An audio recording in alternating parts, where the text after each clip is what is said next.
We are live. Peace to the family.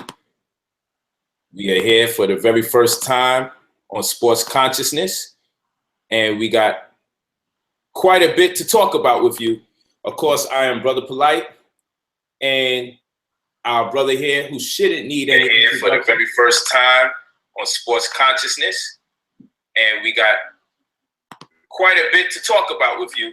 Of course, I am Brother Polite, and our brother here who shouldn't need any here for the very first time on Sports Consciousness, and we got quite a bit to talk about with you. Of course.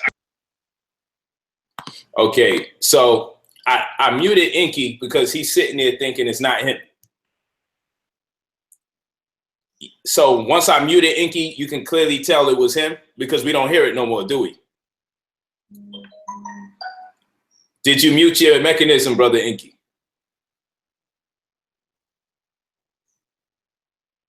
Once we muted Inky, we no longer hear it. That's how I found out who the culprit is. Peace to the family here, the real Ramo. Let's get it. I'm glad y'all came in the building.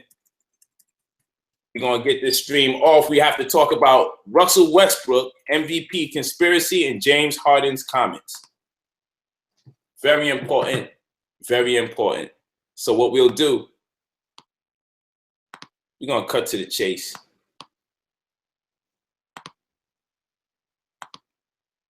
Let's ask Brother Inky. Unmute your mic. Inky, are you back? Yeah, I think I'm working now. We're gonna get it right. Yeah, I gotta get my live stream swag together. This is day one. He's just smiling there. I'm like, I'm trying to give the professional. Like, it's not me. He's just in there cheesing. I'm like, yo, I'm thinking that's some slick ass special effect you got hooked up to this shit. I'm like, one of us should be cheesing right now to play it off, and the other one should be like, quick, let's fix it. And I had to just let the cat out the bag. All right, it's Mr. Inky. God, I can't text you in the middle of all of this. You probably would have ignored the text. Oh my goodness. All right, so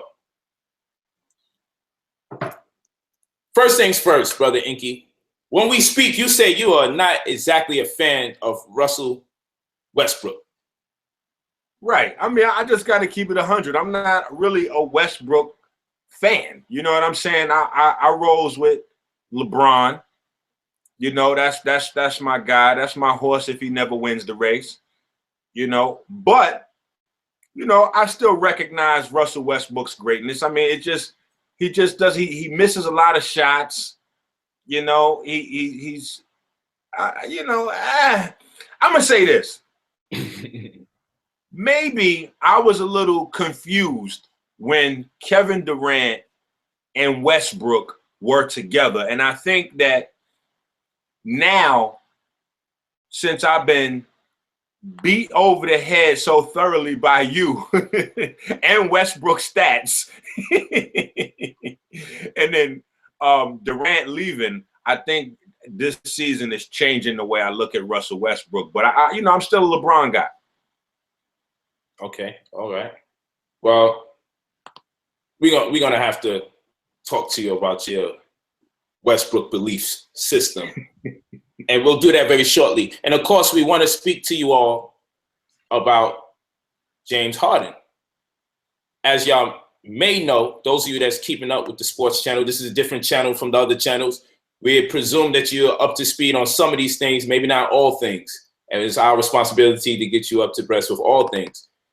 But there's something going on out here. And this is what we got from CBS Sports. It says, Russelle Westbrook captivated the NBA world Sunday by breaking a 55-year-old record while lifting the Thunder to victory in the most dramatic way possible. After the game, plenty of NBA players took to Twitter and proclaimed Westbrook the MVP. One player, however, disagrees. Who's this player? None other than James Harden, the other MVP candidate. James Harden says, well, Westbrook's chief competition for the league's top individual award, which is James Harden, said people are focusing too much on stats and not enough on wins. Well, I would like to say this to James Harden. Wins are part of the stats. Consist of numbers that go to columns that will be compared and contrasted from this year throughout. Fact. This year and every year hereafter, they will incorporate wins and losses into stats that people will have to make reference to, such as ourselves. So let's just put the brakes on right here. We understand there's some kind of growing insecurity. I'm going to see this brother tonight. Actually, I will be courtside for the Clippers versus the Rockets game, giving you some live footage, all right? And we're going to connect. So I got love for him now, but I just wanted to make this very clear that all of us need to be aware of the fact that once an NBA player tells you we're focusing too much on stats and not enough on wins, which are also part of the stats, this is what you'll hear on this show that you won't probably catch on other shows, all right? He gave his thoughts on the MVP following his own triple-double performance in Sunday's victory over the Sacramento Kings. James Harden says, I think the most important thing, I thought winning is what this is about, period, Harden said. I'm not going to get in depth with all that, but I thought winning was the most important thing. If you set your team up in a position to have a chance at the ultimate goal, that's the most important thing. Well, we're going to come back to this because... Oh, yeah, we got to come back to this. If we follow this logic, Kawhi Leonard is also in there for MVP candidacy, and he, my friend, has more wins than your team. That's right. In fact, just about as much as he has over Westbrook. So he's beating both of y'all out if we use your theory, and maybe James Harden is subtly petitioning for Kawhi Leonard to get the MVP. Because if we use this logic, of course, James Harden's team is 8 wins above Russelle Westbrook's, while Kawhi Leonard's team is several wins above James Harden, who just as fairly can be identified as an MVP candidate, along with LeBron James, along with Isaiah Thomas, if we want to do these types of things. Hey, whoa, wait a minute. If you stick Isaiah Thomas in there, then you're going to have to stick the pretty boy in there, Steph Curry. All right. More from us after these messages. Inky. We're going to have a good discussion. Those of you who may not know, this man is a genius, a scientist even, especially when it comes to health, though I don't want to marginalize him. But now we're going to have to test his grade when it comes to sports.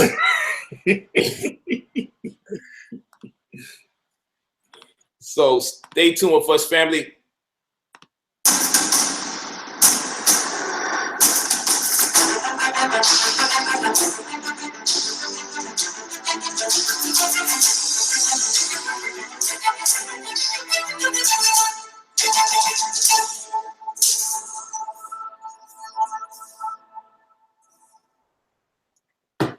That's sports consciousness.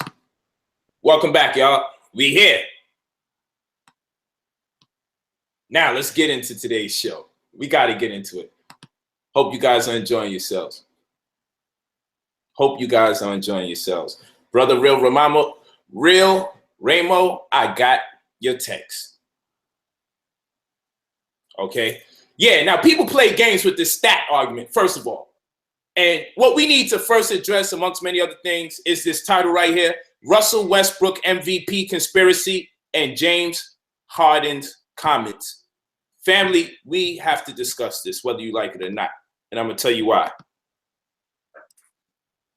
I don't feel people are properly approaching this conversation the way that they should. Okay? Let's do it again. Russelle Westbrook MVP Conspiracy and James Harden's Comments. Let's get to the conspiracy part. And I want to inform you all. It's my personal stance. If Russelle Westbrook does not get the MVP, it's a goddamn conspiracy. It's an atrocity. and it's very disrespectful. What's your take on it, Inky? I'm with you. At this point, midway through, I was like, At this point, I'm with you 100%. Westbrook. Now here's the thing, though. You know, I got to come with my Inky Vision slant on this. How does Russell Westbrook's historic record-breaking, I mean, sensei, like you gotta put your head down to this shit, to this season that Westbrook is having. That's right. But how does that compare, knowing that the rules were changed late 90s after Michael? How does it compare with the older guys? Like, for instance, one of Michael Jordan's best seasons was 32 points, 8 rebounds, 8 assists. That's a fact. With the rules and constraints that they had then, how does Westbrook's season fit with those guys? I tell you how.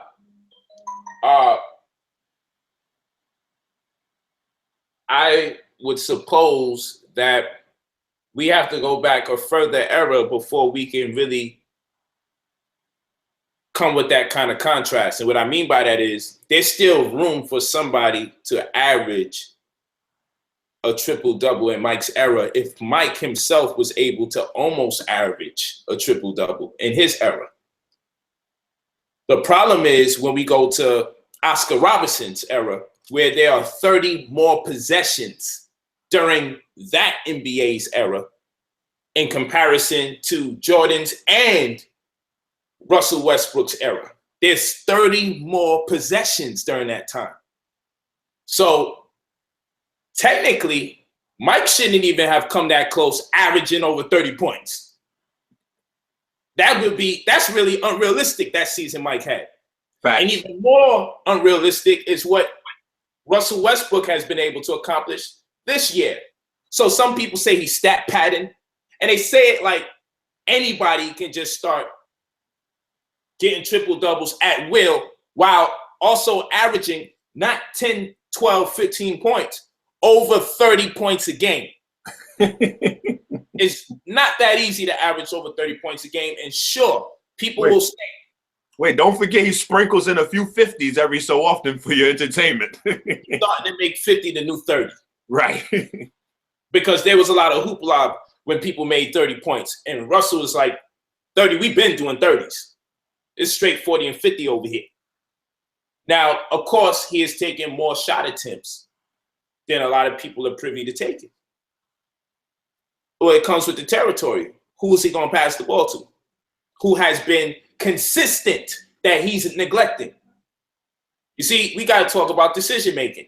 You have players that take more shots than need be, considering the fact they have other players that can make those open shots. Then you have players who should take more shots that don't take more shots, in lieu of the fact that there's always some trolls in major media telling them this is not how the game is supposed to be played. Well, I'm going to tell you, if you're in Russell Westbrook's position, you're playing the game exactly the way it needs to be played. There's no other way to play that game. I hope you understand what we said. Well, let me ask you this. Are we, and I want to phrase this the right way. If you look at the top guys in the MVP race this year, you're looking at Russell Westbrook, Harden, LeBron, Leonard. And then you're looking at Isaiah, Steph, you know, the guys that are pretty much out of it, but, you know, honorable mention kind of statistics. Is having a really good team actually hurting guys right now? Say it again. Is having a good team hurting guys right now? Because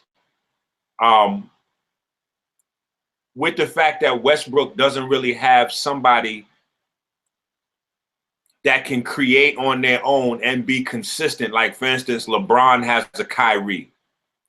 If you look at the Warriors, forget about it. Their roster is ridiculous. Yes.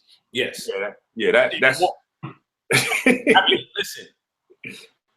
LeBron's roster is so powerful, especially if the big guy didn't just get hurt, that you have to question the composition of all the other NBA teams.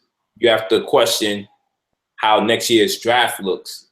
Because I'm going to tell you this, especially as it relates to the East. The East has amazing competitors, and this is what people got to stop sleeping on. The East has some very amazing competitors. The East has also been winning all-star games, contrary to what people believe. Okay, we didn't get this year, the year before, fine. But let's just be for real here. The East, when you talk about the East, this is where the guards traditionally come from. The big guys are normally out west. Facts.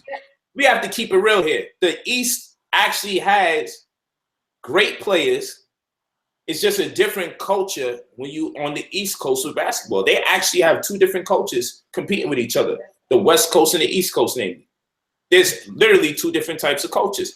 And one culture is still point guard orientated, whereby there's still a yearning for a big man because that culture hasn't transitioned officially yet. So in the East, typically you would have had your point guard, superstar point guard, and a superstar big man, and that's all you needed to get over the hump. If you had those two things going on, you would have already won, right? Like Shaq and Penny, as an example. Jordan just made it official, point guards rule, guards rule. But the reality is you had a big man and you had a point guard. When you go out west, the teams are built tall. When you're dealing with people like the Spurs coach, when you're dealing with Phil Jackson in his coaching era, you're dealing with people who wanted their guards at 6'5" and up. Yeah. The East was like, hey, we'll take them short guys. They move. They dish it out. And that was during the time where people used to play the low box, or they used to post up. They get in the low block and they post up. The game slows down. So the East still has that half-court set orientation, and they haven't officially transitioned into the new era. That's what we're looking at. It's taking some time for them to develop this new concept, whereas the West was always kind of fast-paced. Most of the teams over there were fast-paced, passed the ball 10, 12 times. And so since they've had their, I don't want to say luck, their success with that, now the model has been, this is the way the NBA is supposed to be. And this is why I believe the East is failing, because too many people are trying to conform to that way. But look at the Celtics and how they're coming up through the short point guard. You know what I'm saying? That's cool. That's East Coast basketball for you. Well, let me ask you this. Because Derrick Rose on the Bulls. Westbrook looks like a throwback. Huh? Westbrook looks like a throwback. Yeah, he looks like somebody entrenched in East Coast basketball culture. But let's be real, he's bigger and stronger than Allen Iverson. So basically what we're looking at is the evolution of Allen Iverson. Oh my God. You hit the nail on the head with that one. That's exactly what Westbrook looks like. A really big and strong, juiced up Allen Iverson. Yo, listen, when you look at injuries, Westbrook really looks like a Super Saiyan on the basketball court right now. It doesn't look regular, because you got to think, Harden now, and here's my beef with Harden also talking so reckless. Harden acts like the defense is not his job, like somebody else supposed to do that. You don't see him busting his butt to hustle back and play he's not creating at least on Westbrook, you see game-changing, momentum-changing defensive plays. You don't see that from Harden. And if you take that into consideration, that easily bumps him down to number 3 or 4 in the MVP race. So what I want to say is, because the league has gotten called out by a lot of people, especially fans, for being soft and being driven by money and not really about heart or the love of the game anymore. Do you think that Russell Westbrook's season has been strong enough to change that single-handedly, to change the look, because it's without a doubt, if anybody says Russell Westbrook doesn't have any heart, they need to be slapped, period. But do you think what he's done is enough to change the face of the way we look at, or people commonly look at NBA players from being soft? And, you know, Dennis Rodman just cussed out LeBron, talking about, you know, Michael Jordan never took no days off and LeBron is soft, etc. I mean, he went in. He was cussing and hooting and hollering and everything. Because LeBron. What do you say, bro? What do you think about that, though? Do you agree with? Right. Well, it's two ways to look at it, and I want to ask you, because I know your opinion. I'm gonna tell you why. On one hand, you could look at it and say Dennis Rodman is absolutely correct. The game was a lot more rougher. Them guys took a lot more hits because of the rules. So it was a lot more wear and tear on the body, and they still didn't play. Even if they came out sick, they came out injured, they came out. Now, the flip side is he almost comes off like a caveman, because you're not allowing for players to become more intelligent than the players from yesterday. Uh-oh. You know what I'm saying? So LeBron is looking at every single edge. Like, for instance, people was getting on Cleveland right now, especially with that Atlanta loss. That was crazy right there. Lost again to Atlanta at that. Right. That was crazy. But the smart people are saying, listen, LeBron is basically throwing those games. I mean, he's not throwing those games directly, but he's trying to rest up, and he's telling his boys, listen, man, we in the playoffs for sure. Rest up. Don't be chasing these young boys down. We got to win a championship. They don't have an opportunity to win a championship. So there's no reason for us to really break our neck to stop these guys. And so to some people, that comes off crazy. Like, yo, you're going to let people win? Like, you're going to take games off in the game? So I get what Dennis Rodman is saying. But on the flip side, as somebody like LeBron, that came out of high school, went straight to the NBA and was playing with grown men who's been playing pretty much almost every game of the season, 40-plus minutes a game. Everything always comes down to his shoulders, and it's been that way since middle school.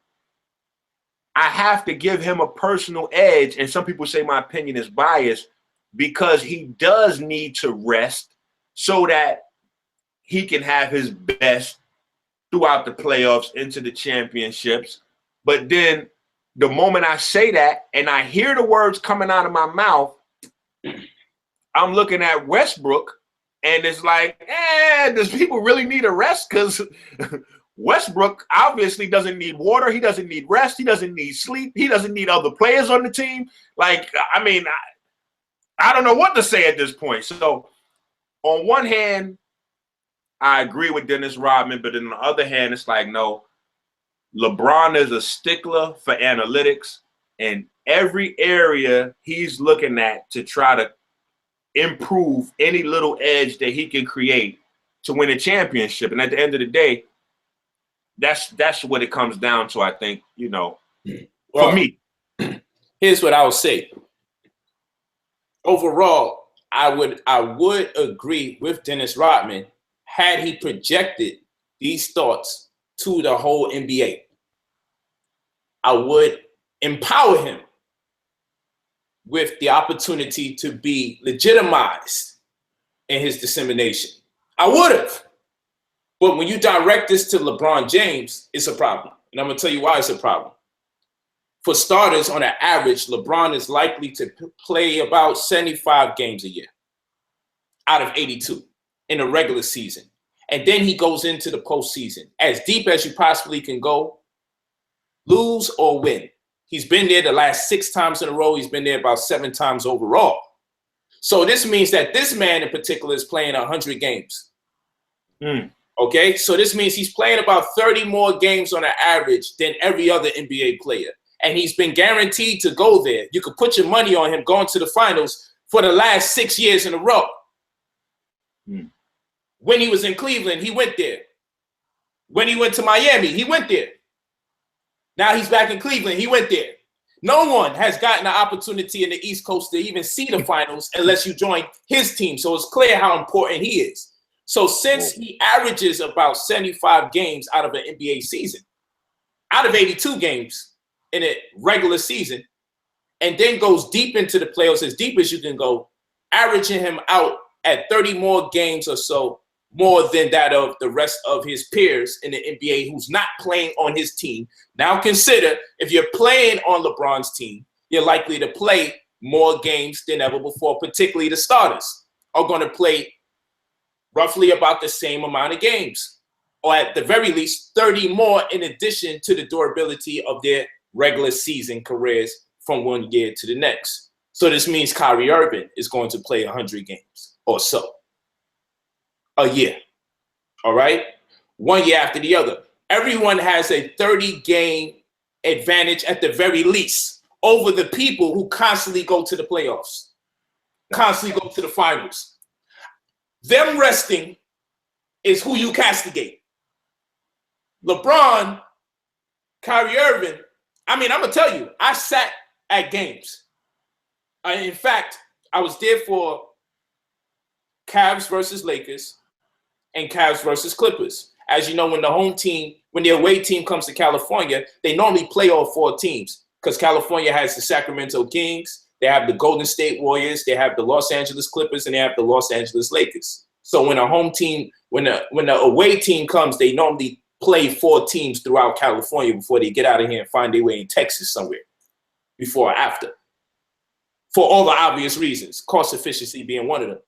Having taken that into consideration, we have to make some concessions to LeBron James and Kyrie Irving. What I don't like is the disrespect of the people such as myself who have those $6,000, $7,000, $8,000 tickets.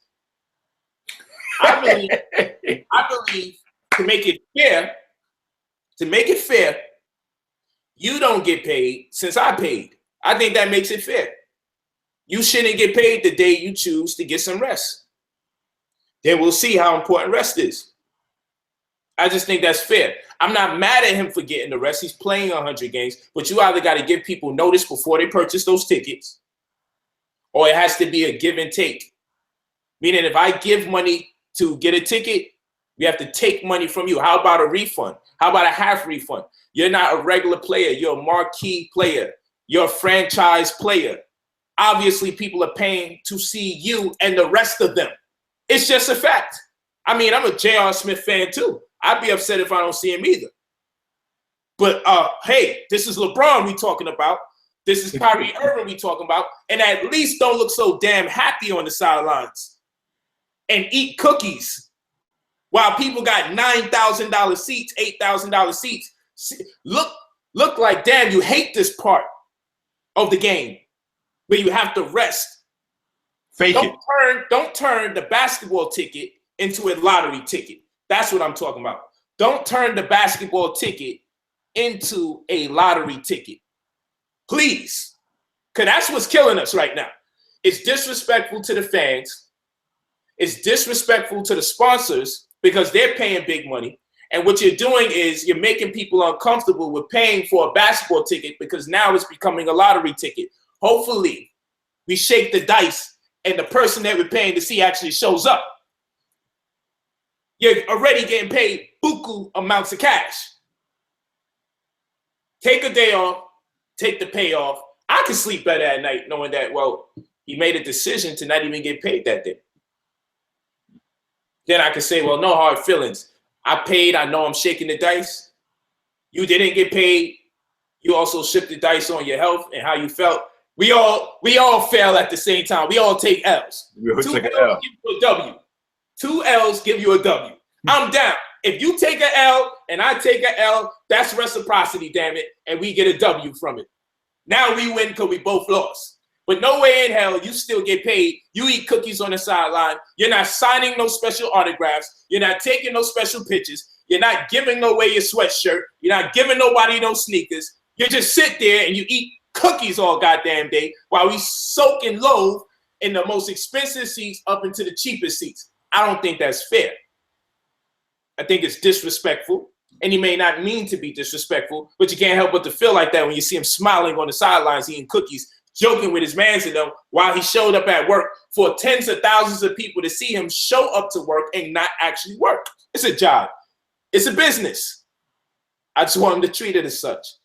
So back to Dennis Rodman, if he castigated the whole NBA and made a generalization that the NBA is weaker, I would be along. I would get along with it. I'd be down with it. Because I think they do need to toughen up. I think the rules have taken some of the edge out of this competitive, aggressive sport. However, there are certain players that should be exempt, and it goes as follows. A Tim Duncan that was playing, he's likely to get deep into the playoffs. It's only fair. I would also, there's some statistics for it, but not exact as far as people's vertical and how high per dunk do they go when they're in their prime. But like, let's say a Blake Griffin, if there was such a category, I would give him time to rest because his body will shut down after the first 3-4 years of doing those kind of dunks. You see this with everybody. The smartest players delegate a new responsibility to their skill set, to themselves on behalf of their skill sets. And what they realize is to develop a mid-range jumper so you can keep your legs for the next several years. Kobe Bryant mastered that idea. Michael Jordan mastered that idea. But you see people like Vince Carter and people like Blake Griffin, when they come into the league, I just learned to appreciate them for the few years that they are jumping the way they're jumping because they're tearing away at their ligaments. They're tearing away at the cartilage. You're not, this NBA playing is all about explosions. You know more than most people, Inky, how long this is going to last. Those explosions. That's right. Especially on a diet of McDonald's, here you go. Waffle House, Burger King. It's crazy some of the stuff these guys eat. And it's like, yo, who is around these guys that's allowing guys that make money off their body to just put, it's like going to the fuel pump and you're watching a guy with a Lamborghini pumping 87. You just want to go over there and say, hey, I'm sorry, do you need an extra $10? Because I just can't even watch you do this to your car. I can't watch you do this to your car. So I get it. When you look at the patella in the knee, you know, that's one of the largest injuries for people who have to run and jump from wear and tear. It's a couple of them. Shooter's elbow, tennis elbow. Yep. That to me, though, that adds more greatness to what we see in Westbrook do. It's a fact. To be able to play like at that level of intensity on the defensive end, the offensive end, and then in between, because the in-between game gets overlooked. But that transition game, Westbrook has mastered that transition. He gets probably half of his points or more. I would say 50% of his, I would say on any given night, between 40 and 60% of Westbrook's points come from beating the other team in transition. And it gives the look, because I was one of the people that felt this way. And that's why I wasn't really feeling Westbrook too much. But if you don't really watch him a lot and you just catch him every so often, he looks like a nut. Ball hog. You know what I'm saying? Like, that's what we call him in New York, a nut. You know what I'm saying? Like Chucky. He just gonna get the ball. Yeah. But if you watch him, you notice that he's so fast. By the time he gets to his three-point line, the defenders are at the half court. It only makes sense to go ahead and take 2-3 more steps, you know, or this new thing they got going on, the Euro step, which is basically like illegal traveling. I still don't know how that started to fly, the Euro step, but because you like a Euro step from the three-point line to a layup. I don't know how that's working. That'd be a good conversation. Is the Euro step a travel? Man, we might have to do a whole show on Euro steps and traveling, how traveling has evolved. Because back in the days, like in the Boston era, 2 steps was it. It ain't no 2 steps and then a little hop and then a little. Yeah, exactly. I was going to go there. Do you remember the hop? The hop is very sophisticated because players began to not only hop, but they began to leap. And once they leaped, then they was being called for travel. But if you hopped, you got away with it. Right. And it felt like the NBA never really buckled down and established is even the hopper travel. Listen, that was the gateway drug. Listen, that hop was the gateway drug to the Euro step. I believe you, because even when I played ball, I learned to hop diagonally, which was more effective. So you bounce the ball and you go like this and you use your shoulder roll like you Mayweather, protect the ball, and then you go up and you use this half of your body to block the ball and you position yourself to make the layup. But that was established through a good, strong bounce. And when you get the traction from that bounce, you hop over, boom. And so people started going from here to like half the hand, from here to the full hand, from here to the other part, to the other hand. and now it was like, hold on. Because we're going to push you until you come up with some rules. Right. And somewhere along the line, that hop now has become a one-legged step diagonally called the Euro step. Right. That is the evolution of the hop. Because the hop, like, no one can mess with a good hopper. I mean, there's different variations. There's you put the ball over people's head, and it's a subtle hop, or a very wide-legged step. And so I just think we so slick.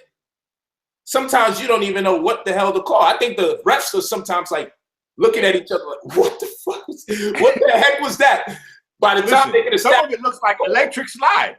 Some of it looks like electric slide. I'm like, wait a minute, what is going on right now in the NBA? We might as well. So let's get back to Harden real quick. We'll break these clips up and we'll title them appropriately, family. Let's get back to James Harden, man. I want to read what he said. So, James Harden, Westbrook's chief competition for the league's top individual award, said people are focusing too much on stats and not enough on wins. You already know how I feel about that. Wins are part of the stats. He gave his thoughts on the MVP following, and this is what I want to say. If people are just focusing on stats and not enough on wins, then James Harden's problem is not the stats, is which stats should be more relevant, and obviously the ones that cater to him most, namely the winning stats, because all of these are stats. So I believe his problem is which stats people are looking at.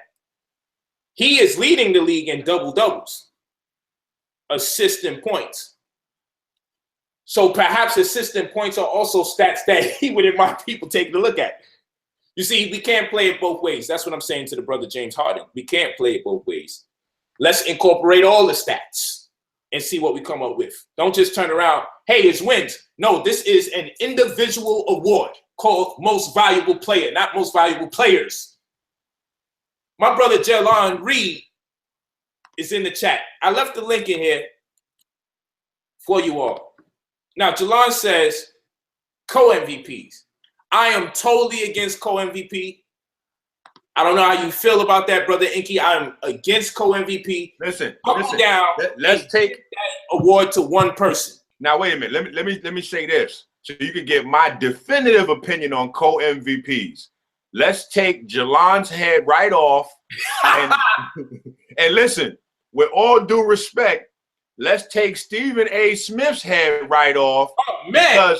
Because he's the one, he's the one who started that madness about co-MVPs.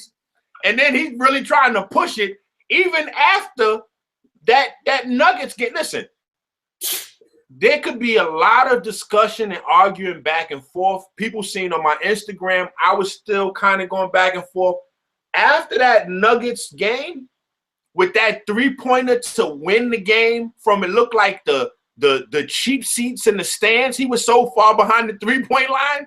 Like that right there should have ended all discussion and confusion There's no way to do a co-MVP because if we do a co-MVP, here's the problem with co-MVP. I don't even think Harden is the co-MVP. I think we have to look at Kawhi Leonard because Kawhi Leonard has more wins than Harden. So if Harden is going to say, hey, listen, guys, winning is the most important statistic to look at, then boom, you by your own logic, you bumped yourself down to number 3 or 4, and now you're out of there. We got to look at Kawhi Leonard because he has the defensive piece as well. And I think that defense, especially in today's game where guys are flying up and down the court like soccer, I think defense has to become more relevant because to be able to take a guy that normally scores 30 or 40 and hold him to 20. You know, you're not going to hold LeBron to 0, but to hold LeBron to 20 or 22 and, you know, that has to account for something. Look at Meta. Meta's name is exactly perfect for his type of game because his game was like meta basketball. He brought so much to the game that they didn't even have statistics for. And I think that's the problem with a lot of these defensive-minded guys. There's not enough statistics to really quantify what they bring into the game. I think Kawhi Leonard, if we really look at his low turnover ratio and then what he does on defense, that'll sit Harden and that mohawk down. Come on, man. You got the mohawk and the beard. Come on. We also got to deal with the stigma, and that is the stigma of the rumors that get passed along. One of which being players win games, coaches lose them. Offense gets the glory, but defense wins the games. Offense is getting the glory. And people don't realize that offense in itself needs to be established as a form of defense in certain variations because those rebounds are as defensive as anything else can be considered defense, whether it's an offensive rebound or a defensive rebound. The second that ball's in the air and it's nobody's possession, in my opinion, it's all defense. That's a fact. You feel what I'm saying? It's all defense. So we got to consider that. And then those assists, you are protecting the lead, if you have one, by passing the ball in higher percentage shot opportunities for other people. It's a form of defense. So Russelle Westbrook is being greatly undermined. Suddenly, triple doubles, leading statistically in the 3 most integral categories in the sport, suddenly is now being undermined because it's Russelle Westbrook. They got a thing against this man because the whole time they kept saying this brother cannot play the game the right way. He's not a real point guard. He's not a true point guard. All the while, centers started shooting 3-pointers. Westbrook isn't an authentic point guard. Centers started ball handling. Have you seen Boogie Cousins, DeMarcus Cousins? This guy is 7 feet, 7-footer, and he's ball handling, and he's taking threes. This is unspoken of, but no one is saying, hey, these big guys are doing things out of convention. LeBron James plays all 5 damn positions. No one is overwhelmed by it, but Russelle Westbrook isn't a true point guard. He isn't a pure point guard. So now he has over 10 assists a game. And now we say, but those 10 assists aren't authenticated assists. What the hell is an authentic assist? I pass you the ball, you happen to score of 1 or 2 dribbles or none whatsoever. Listen, you cannot manipulate an assist like that. He's not just running down the court on fast breaks and just saying, hey, let me just give him the ball instead of me getting a shot. And if he was doing that, and when he does do that, is he not instilling confidence in the player to give him an opportunity to get on the scoreboards? Is he not rewarding the players for the defense, presumably, that they just played? You see, it's the merit of assists.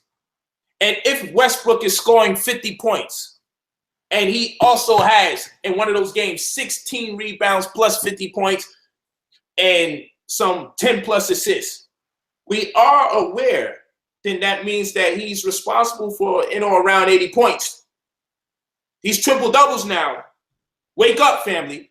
These triple doubles mean that Russell Westbrook is responsible for 60 to 80 points, damn near a game. Well, let me ask you this. 30 points. He's responsible for about 60 to 80 plus points a game. That means your team needs you. Wait a minute. Why do we know this? The assists tell us this. The assists tell us this. And it also attests to your effort on the court, because the amount of energy you have to expend to get rebounds, to pass the ball, which is to create a situation where double teams are drawn. Because you are an efficient and effective scorer, you have the basketball IQ to pass the ball. Now, they may say, well, hey, this guy has too much turnovers. He has more turnovers than the average player because he controls the ball more than the average player. It is not his fault. Who's going to back him up? How many times statistically has the lead gone down when he's out the game for just a few minutes and you say, man, I know he plays a lot, put him back in that game? Well, how many times have we seen the lead go down into double digits when the man is sitting on the bench? You see, those are the statistics we need to get into. We need to get into those statistics so we can actually accredit this man for who and what he is. How many times have we taken the time out to say, what is the field goal percentage of the players that represent the supporting cast with James Harden, in contrast to the players that are the supporting cast for Russell Westbrook, when Harden and Westbrook are not in the game and when Harden and Westbrook are in the game? You see, these are advanced metrics. These questions will bring us closer to the reality. People want to tell you how much more turnovers Westbrook has. Well, I'm going to tell you this. James Harden and Russell Westbrook aren't that far apart from turnovers. And I don't fault them for the turnovers, because when you're obligated to control the ball, not just of your own free will and accord, but by the general consensus of the team and the staff, because we've seen horrible things take place when it's not in your hand, I will not fault you for the errors you make, because there's a higher probability you will have errors. Now, what we need to look at is the assist to turnover ratio and retrospect to the points and the rebounds gained by the individual player. And again, Russell Westbrook will wind up on top. No way around it. All right, well, let me say this. Because I know that you got to get courtside so we can get that up close and personal footage. I know the family at home is like, hold on, this conversation heating up. But before we shut it down, this is what I want to ask you. And I was trying to catch you at the climax, but you was flowing.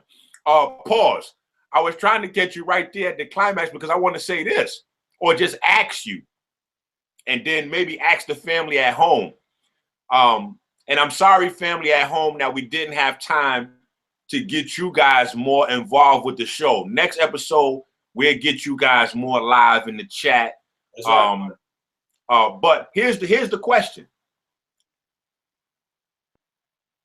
Does Durant still look like the superstar he once did, or is he starting to look like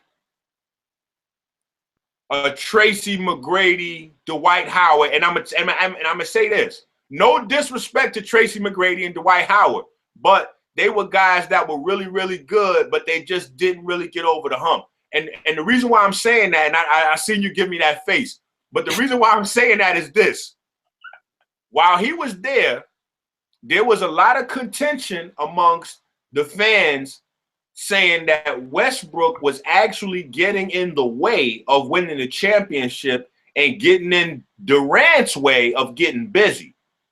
Okay. Now you see, when you get that little sneak peek glimpse when Durant was still there, but he got injured and Westbrook took over, everybody saw him go crazy. But that was a short period of time.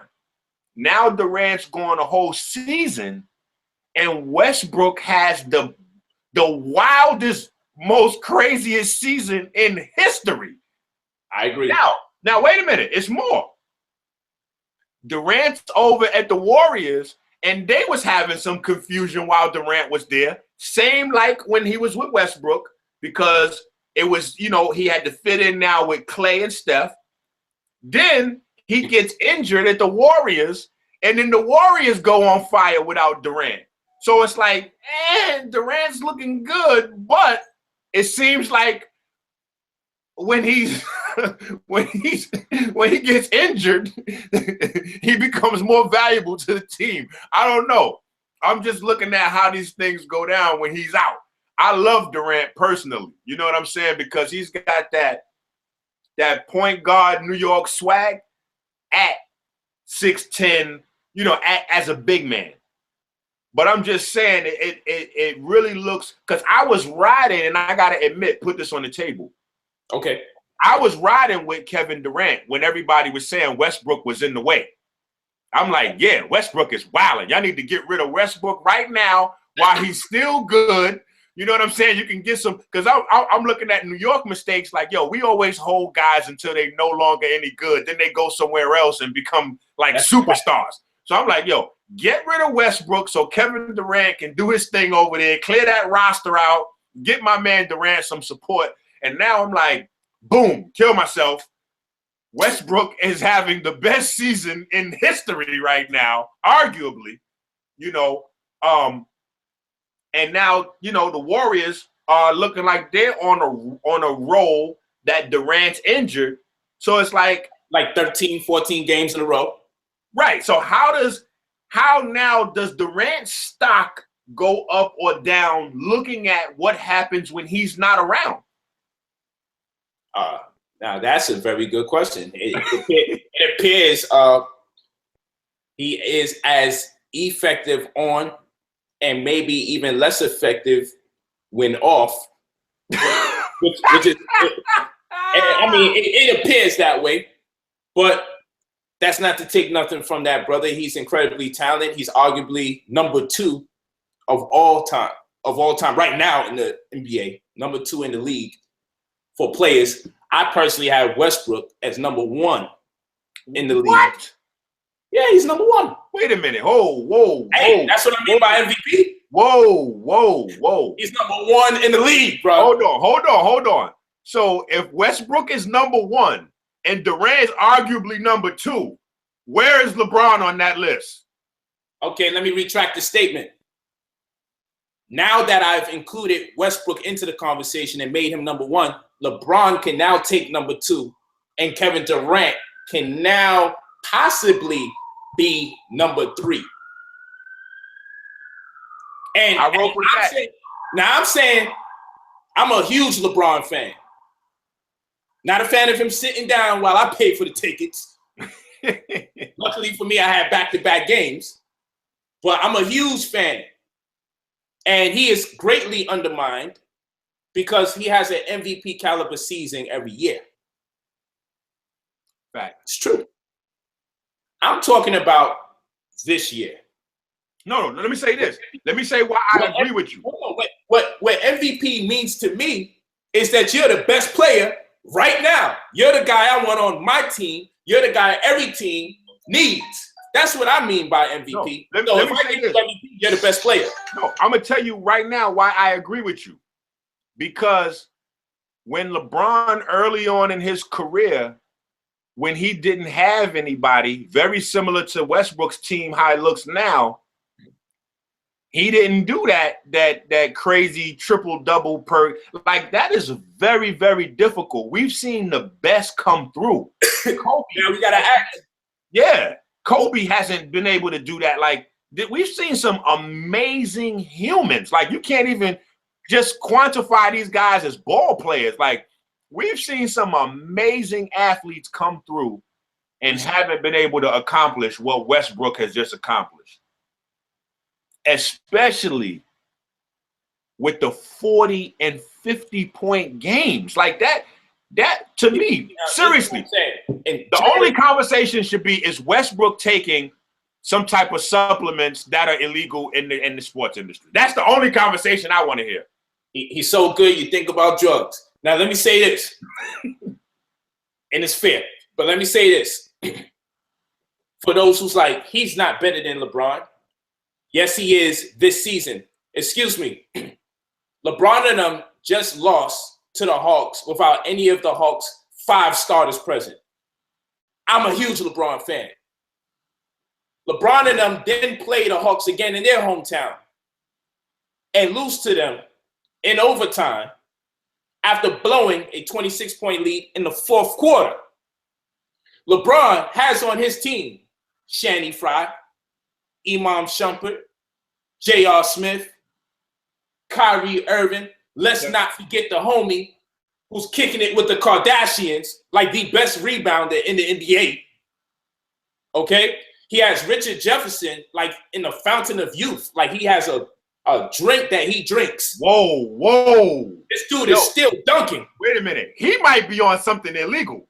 Richard Jefferson is 25 years old for the rest of his life. Him and Ray Allen are sharing that same drug. You see? So this is better than the Dellavedova era that they had. I'm saying I keep going down the line. They just now got Deron Williams. Okay? Don't forget Kevin Love. Don't forget Kevin Love, who on a team by himself can lead in double-doubles, but he wasn't able to do what Westbrook is doing with his team. Kevin Love was breaking all sorts of records, missed the double-double, but his team couldn't even get into the playoffs. Let's look at that, and let's look at a man who had a superstar, not a regular star, a superstar leave his team. And the pressure, the stress incurred as to, can you make it happen? Are y'all even going to be contenders? Because normally when a superstar leaves a team, LeBron James, the team goes to hell right after. Can't even go to the playoffs. We've seen this over and over again. We've seen this when Shaq left the Magic. We see this over and over. So let's not play games here, because it again speaks and attests to the greatness, the glory, and the splendor of Russell Westbrook. But now we go back here and we got to look and say, you know what? Family that's out there, you may not like my comments. I'm a huge LeBron fan. I just got to tell you this. As it relates to the regular season, the best player is the MVP. That means he's better than all other players. I'm not going to allow you to say Russell Westbrook is the MVP, but LeBron is better than him. That's a contradiction. Pick who you want. Russell Westbrook is the best player in the NBA. I would like to even say individually, right? But this is the slick thing about this MVP thing. What happens when the MVP is averaging a triple-double? Does that mean that they are the best player individually? Because we use the word individual, and in the NBA, the word individual has a very negative connotation. The word individual has a very negative connotation in the NBA. It's a little slick way of saying, well, you know what? He's good individually, but, you know, we into team players. Subtly, that's what's being said when we talk about this MVP thing. So what I'm telling you is this. Russell Westbrook is not only the best individual player in the league right now, he is the best player in the league, because the epitome of being the best player is making your teammates better in the process of you becoming greater. He's making them better and he's becoming greater. He's the epitome of that because he's averaging over 10 assists. Let's not forget, some of these games he did 16 assists, 14 assists. The people that are highly revered for being assist men, such as Chris Paul. How's he beating Chris Paul in assists when he's averaging over 30 points? And his team isn't as talented as Chris Paul's team. Hello? Wait, listen, just take it to the money. There are guys that are getting double-digit millions per season just because they can do one of those categories good. Now, let me ask you this, because they recently changed up the way they do the MVP thing, and they playing this cat and mouse routine where they're not actually going to let everybody know who's the MVP until the end of the playoffs. Do you think there's room for rigging? Do you think that's fair? Do you think that, how do you think that's going to play out? Because, like, for instance, LeBron. I think it's evident to everybody, especially with what happened, the last couple of seasons, that LeBron has kind of added a little bit of finessing the fans into his swag in terms of at the end of the season, my man starts to take off in games and just put it in neutral. You know what I'm saying? And you see guys like Atlanta, they had to win it. What was that, a 60 game season last year or the year before, and then got swept by Cleveland? Did absolutely nothing for them. Yes. Right. So got swept. So guys like that, that's gonna put it into overdrive during the playoffs. Is that gonna have an effect on the MVP? Like how do you think that's gonna? I'm gonna tell you this. Well, all rules we learn over time that there has to be those rare exceptions. And if ever there was an opportunity for a rare exception, it would be right now with Russell Westbrook. It has to be. The heck with any rule. He's leading in the 3 major statistical categories. And if it was not that significant, a record, it would have been broken well before the 55-year mark in 2017 when Russell Westbrook broke it. And not only did he break the record, I would almost say he shattered it, because first of all, he averaged the MVP. He averaged the triple-double with about 5 games left. He was in the bag. He had it in the bag about around the 5-game marker. That means he can have 0 rebounds and 0 points and 0 assists and still would have averaged out a triple-double with 5 games left. He also is in position to not only break the record once, but break it 2 more times because he has more games left. He has space to break the record. When people break records, they normally come on the cusp of the end of the season or what have you. This is a man who broke the record and has room to break it again, break his own record, and then break it again. The impossible is taking place with this record breaking because, again, there's 30 less possessions in the game of basketball as is played this year in contrast to 55 years ago when Oscar Robertson was playing. 30 less possessions in the game. That means it was a higher probability of people getting rebounds, points, and assists. And even in that time, only one man averaged a triple-double during that time. How hard could it be? Very hard. If it was so easy, other people would do it. LeBron once had about 27 triple-doubles, and they was calling him Mr. Triple-Double. Wow, that's a fact. They was like, they was making all the Magic Johnson comparatives of how big he was and swagging out with the passing, with the body control. So long for that conversation. Well, let's step it up another notch, because to have a triple-double, all you got to do is have 10 rebounds and 10 assists. Westbrook has had 9 games this year. I think it's actually a little bit more now. I think he's had 11 games where he's had 25 points, 12 rebounds, and 12 assists. That's only, I think he just broke Magic Johnson's record for 25, 12, and 12. So that's a whole nother record that makes, and these are records that only one guy has. Who does that? Only one guy has the Oscar Robertson. Only Magic Johnson had this record.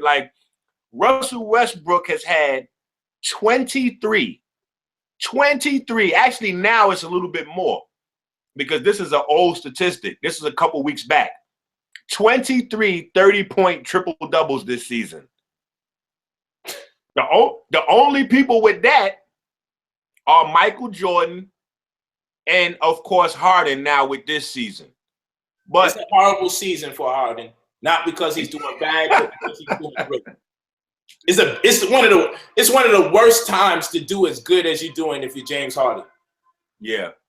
You know what he's feeling? He's getting right now the New York Knicks experience when Michael Jordan was in the league.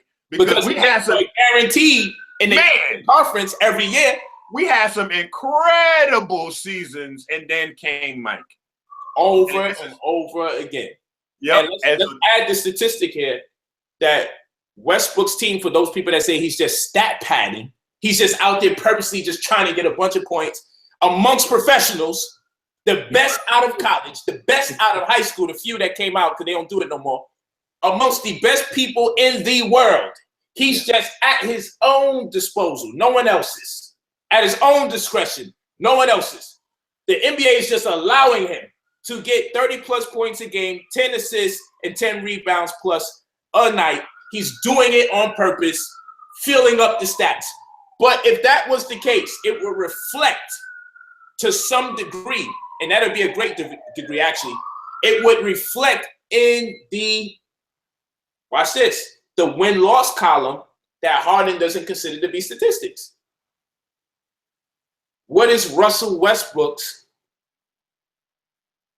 ratio, win to loss, when he has a triple-double? His team is well over 500. We're talking about 33-9. He has 42 triple-doubles. His team hasn't even gone to double digits yet in losses when he has a triple-double. His team actually plays better when he does the amazing, and he's done the amazing, watch this, family, for more than, hold on, watch this, for more, almost more. Well, for more than half the season. He's done the amazing because he has 42 triple-doubles. It's an 82-game season. For more than half the season, he's had triple-doubles. Wow. And he is at a place where he is 33-9. The team is 33-9 when he has triple-doubles. You call it stat pattern. I call it strategy.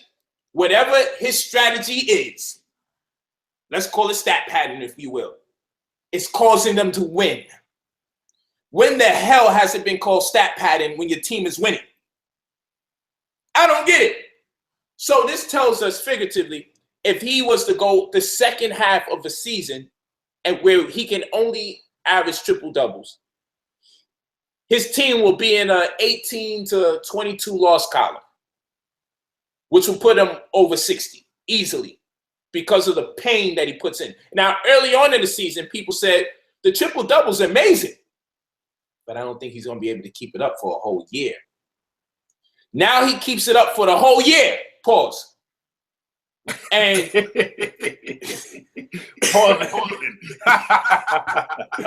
now he sustains that statistical success. You see, hey, it's bringing the vocab out. He sustains that statistical success. All those S words. Sustains statistical success. He has done that. And now it's just a triple-double. Who does that? That's disrespectful. You thought he couldn't do it, which establishes the feat that it actually is. He then does it, and you go, well, he's stat padded. Like he's not playing against professionals. Do you see what Phoenix did to him the other night when he was about to get oh my God. Hey, listen, wait. You must have been reading my mind because I was just about to say, the other night, they did everything except pull out a weapon on him. I mean, that was the dirtiest game I've seen all season. And I feel like Westbrook has taken it to such heights that people is trying to come up off him. And, you know, I like and I respect. Let me say this. I love to watch First Take. I love First Take. Like, soon as I seen Westbrook go ham on the Nuggets, I went right to First Take to see what Stephen A. Smith was going to say. But now, is Stephen A. Smith, and I'm from the Bronx. Let me preface this with that. The Bronx breeds haters, okay? So one professional born and raised hater, okay, can recognize another one. I think that Stephen A. Smith, at this point, can safely be identified as a Westbrook hater by trying to even include Harden, Mr. No Defense, into a co-MVP situation when, to me, it looks like is going to highlight Stephen A. Smith because he will go down. That would be like the Stephen A. Smith thing. If there's a co-MVP this year, Stephen A. Smith actually sneaks into the record book with that because he created the concept. Co-MVP. Yeah. So then it's almost like a Stephen A. Smith award now. You know what I'm saying? It's like, okay, we're going to go ahead and give Harden and Westbrook the Stephen A. Smith award. Like, come, let my man Westbrook go ahead and get his shine in. You know what I'm saying? Stephen A. Smith, you are already a legend. You are the god of first take. We tune in to hear your opinions, even when we don't like them. That's a fact. Because his Westbrook stance, the fact that he feels he has to keep introducing James Harden, I believe it's because he has a personal relationship with these players, and he want to compromise the relationship so he can get the goods and continue to try to slay Max Kellerman, Skip Bayless, and whoever else comes. And I like Max. Hey, Max is tough. I like Max's ability to resist. Damn Skip Bayless. Oh, no. Skip is wild. Skip is a wild boy. But I like Max's ability to resist Stephen A. Smith's personality because he has that Dracula thing. Like he'll hypnotize you. He will ragdoll you if he gets a chance. Stephen A. Make no mistakes about it. I try to be polite about it. Stephen A. is a beast, and he would ragdoll anyone the first opportunity he gets. He smells blood in the debate. He's tearing you up. Man. Very few occasions have I disagreed with Stephen A. Smith. The only times I have a sense of reluctance for his diatribes is when it starts going into race and he starts playing a little too fair. And I know he makes an extra effort on behalf of the other race to make it clear, like, hey, we're balancing the sheet. Well, the world isn't balanced. The sheets aren't balanced for us. Be a little biased sometimes, brother. But other than that, I rock with him because he demonstrates integrity. He demonstrates intelligence of the highest caliber when it comes to sports. Wait a minute. And be able to integrate certain other social themes to the dialogue. He's exceptionally well. So I love what he does. I like Max Kellerman on the show because he doesn't allow himself to get bullied, and he's very strategic, and he does have his actual expertise, which is that boxing. I was about to say, boxing gives him a unique look when looking at other sports because boxing is a one-on-one. That's right. Super detailed statistical sport. You got to see not only the punches, but what type of punches, where they landed, were they power shots, catch weight. Right. Even when a fighter is not throwing as much punches, how he's controlling the round, like there's so much to pay attention to. So I like his eye that he brings from boxing to sports, specifically like basketball, when I don't think that there are enough statistics. I think there's certain players that highlight the fact that we need to change the statistics that we're following. Some of them can go away, because they're not as important. And then we have to start creating some new statistics, especially you said something early on that it looks like Westbrook's percentage or ratio is high, but it's actually not because he controls the ball so much. I think that actually should be a new statistic. I think they need a statistic. You said something early on. Young Jays. There you go. He came in late, and you gotta always, number one rule, you always gotta show your face when you come on the platform.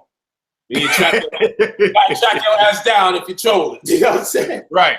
But look, so I think they need a time turnover ratio. A time turnover ratio. Yeah, go ahead, brother. Yeah, I think they need a time turnover ratio to make it fair for players like Westbrook. Even that might change LeBron because LeBron's had some high turnover ratios some seasons.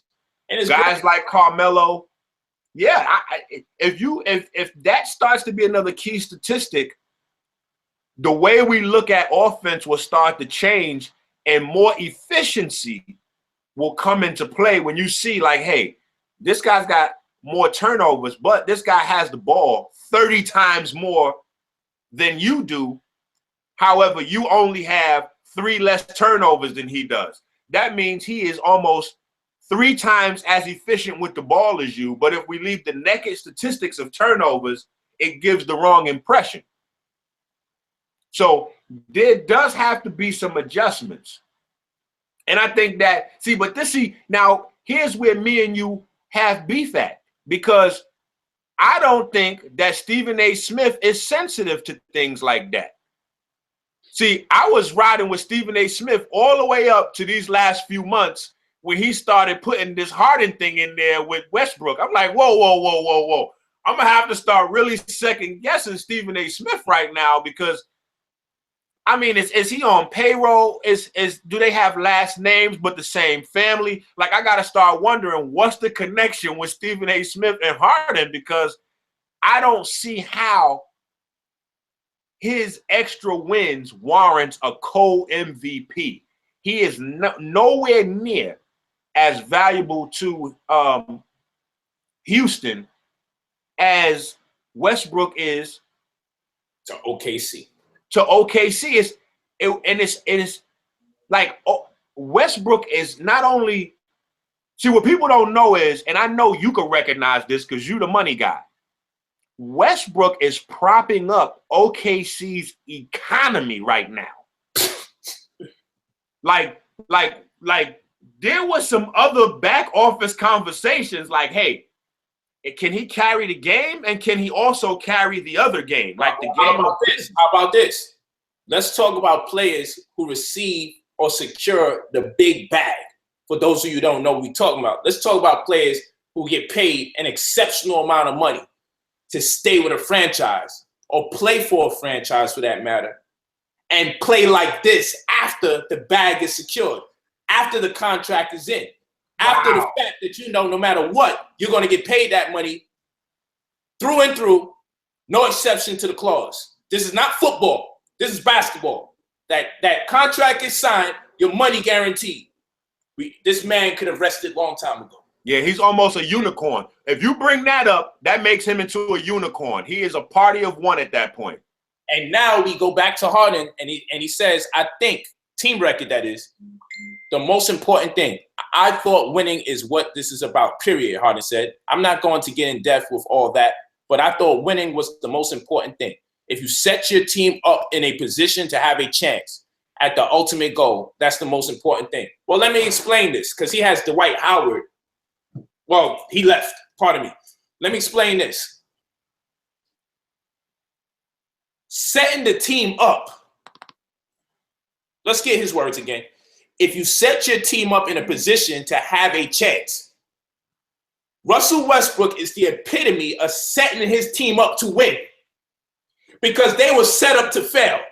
Point blank, period. Without Russelle Westbrook on that team, who the heck is doing what? I'm going to ask you this. How many people do you think can even name 4 people on OKC? Wow. Or 3. Name 3 people on OKC. Now you get let alone go deep into their bench. Now you who that? Name somebody on their bench. You're getting disrespectful, Pete. You're getting disrespectful. You're getting disrespectful. No, I'm a fan, so, and I'm not a casual fan of the sport of basketball. You see, some people are Cavalier fans. Some people are Knicks fans. I am a fan of the sport of basketball, and I'm not a casual fan of the sport. Because I'm not a casual fan of the sport, one thing I definitely know from talking to casual fans is that they wouldn't be able to name me nobody on that bench, like Cantor, who gives us some type of hope off the bench. Okay? So I'm telling you, the average person wouldn't be able to name 3 people on the bench or 3 people starting. Listen, it's only disrespectful because it's so true. That's so true that you can lower that number down. 2 and 2. Yep. And for some, only Westbrook is known. Yeah. I mean, Adams, you can't tell me he hasn't elevated Adams' game damn near single-handedly. I give Adams credit for whatever he's doing. But them lobs that Westbrook is throwing to his teammates is making them look like superheroes. That's right. And when Westbrook gets out the game, how many lobs are being thrown left and right? Listen, that is my problem with them saying that his assist is not authentic. I'm like, wait a minute. Whoa. Are y'all not watching the games? He's going driving to the hole, taking 1 or 2 fouls, not getting a whistle blown because there's some type of weird little man thing going on with Westbrook now. When we saw Shaq getting the hacker Shaq before, it was like, oh, well, Shaq's so big, he should be able to take 2 fouls before they call the third. Back. Now, it's like Westbrook is so invincible. Hey, it's all right. Hit him in the head with an elbow. I mean, he can take that off. To not stop him from scoring, but stop him from passing. When have you seen that in basketball culture? Never. The hacker passer. We've never seen a hacker pass until Russell Westbrook. How dangerous are you when they not only hack you to score, they hack you because you're passing very good. Yeah. Come on. That's MVP. MVPs create, in subtle fashion, new rules and new culture to the sport. Facts. LeBron has created new culture in the NBA. That old trade yourself before they trade you. Oh, yeah, LeBron really revolutionized that. Carmelo, everybody was like, you know what? I ain't sitting around here to wake up in the morning and look at my ESPN app to find out I don't live in Texas no more. I'm not doing that no more.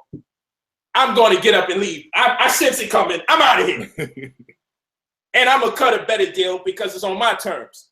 Before, you was looked at as a traitor. It was treasonous. Now, LeBron created new culture. Sitting down. Yes, the Spurs coach, we got to give it to him. He created the culture, and undoubtedly that was responsible for Tim Duncan's longevity and all them other people that played on the Spurs. That whole, we're going to arrest all 5 people, which was insane. And he would have been doing even more if he kept winning them championships. But wait a minute. If you mention San Antonio, you got to mention Popovich being a military. You know, Popovich runs them with the military strategy, you know. And now, on the flip side, something kind of separate from the game I want to ask you about and get your opinion on, especially since you talk about players negotiating deals, et cetera, et cetera. With you being from Brooklyn, yes, and you being an economic specialist, how important, or I won't even say how important, do you feel that Jay-Z, as an agent, is affecting some of the stuff we see? Because you see LeBron making a lot of power moves, but these power moves kind of came after we watched him sitting with Jay-Z a little bit, and then Jay-Z was kind of vocal about players getting the better deals and things like that. That's correct. That's so correct. Just how do you feel on Jay-Z's influence, maybe or maybe not? Oh, he definitely influenced the game. But, I mean, he can only influence the game vicariously through the players who consist of that sport. So we got to look at LeBron, because Jay and LeBron is very cool, even though he's not part of Rock Nation. Durant is, however, on the other end, and Jay got him a $300 million sneaker deal. You feel me? So, and Jay-Z just leveraged his success in one venue into another. And he's creating brands that are for sale to the point he can use his name to build up the stock and then sell back, which is part of the strategy for Rockaware clothing. If he really loved it and embraced it, he would have kept it. He built up the clothing brand and sold it over for way more than it was worth at the time and made his profit. Look what he did with Tidal. He just sold shares of that thing. What, to Sprint? Yeah. He killed it. Come on. And they was constantly in the news. Tidal failed. And wait a minute. And he still owns enough shares to still be the boss. Yeah. Listen, we living in a new day and time where the players are learning a whole lot more. We learn a lot more from this particular program, they learned a lot from just the evolution in consciousness. That's why music is a sport too, family. We'll be talking about music on this platform as well. Music is a sport. Stay in tune. Make sure you subscribe. Click the bell. Don't just subscribe. Hit that bell next to the subscription button, because then you'll get alerts on your phone. You'll get audible notifications that will let you know that we're on. Instead of just, hopefully you see it pop up on your phone, you can get the sound alert. So click that bell next to subscribe, and make sure you subscribe to this channel, because I'm about to go to the Rockets and Clippers game.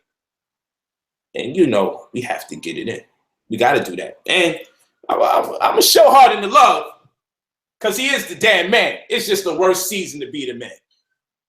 He's the man next to the man. Let me show you something. The way this universe works, they never give you Martin without giving you Malcolm. You feel me? They never give you Malcolm without giving you Farrakhan. There's always some stuff going on in the background.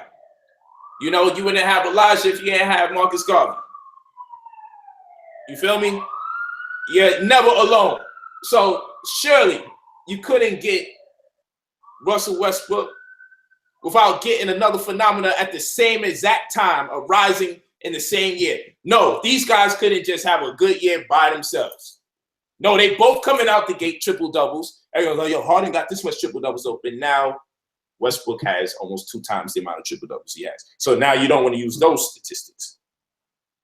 But when he was getting triple doubles, we was all right. We was like, oh, it's kind of close. You see, people are very tricky when it comes to statistics. And Colin, this guy, Colin Coward, I think his last name is Coward. I'm not trying to make fun of him. I'll double check. This guy is on Russelle Westbrook like Skip Bayless is on LeBron James. You got to check this guy out. And this guy is all over him. He might even be worse than the way Skip was against LeBron James. That's how bad this is. Yeah. That's his name. Coward. Cowherd. Cowherd. There we go. Cowherd. But I think it's pronounced cowherd. Coward. I would love to say no pun intended, but I just won't, because what he's doing is very cowardly when it comes to Russelle Westbrook. He's an American hero, goddammit. He's an African American hero. What can happen if you really are driven to excellence? Man. Facts. And James Harden, keep playing ball, fight to get to that championship. You are the man. You are great. You are brilliant. You are excellent. You were just not the MVP. Not this year. I was about to say, let's see what happens next year. I mean, because that's going to tell a big story. Because James Harden is a beast. But, brother, I just believe we got to make concessions to history. We've never, if this thing goes by and this man doesn't get this MVP, I wouldn't be surprised if there's some kind of tiny riot that breaks out. All we got to do is find out who's really responsible for him not getting Smith. Stephen A. Smith will be responsible. That's who we're going to make the point man on this thing. If Westbrook doesn't get MVP, we're going to have a pull-up with Stephen A. Smith. Man to man. Pull up on Stephen A., man. We are about to let you do that to Westbrook. So we thank you all. Be sure to subscribe. You guys are absolutely, positively the best. We have proof of it. Definitely the best. We got proof. So without further ado, we will now, hold on, family. I'm just looking at the people's chat. I'm glad y'all enjoyed this first segment. It's only going to get better from here.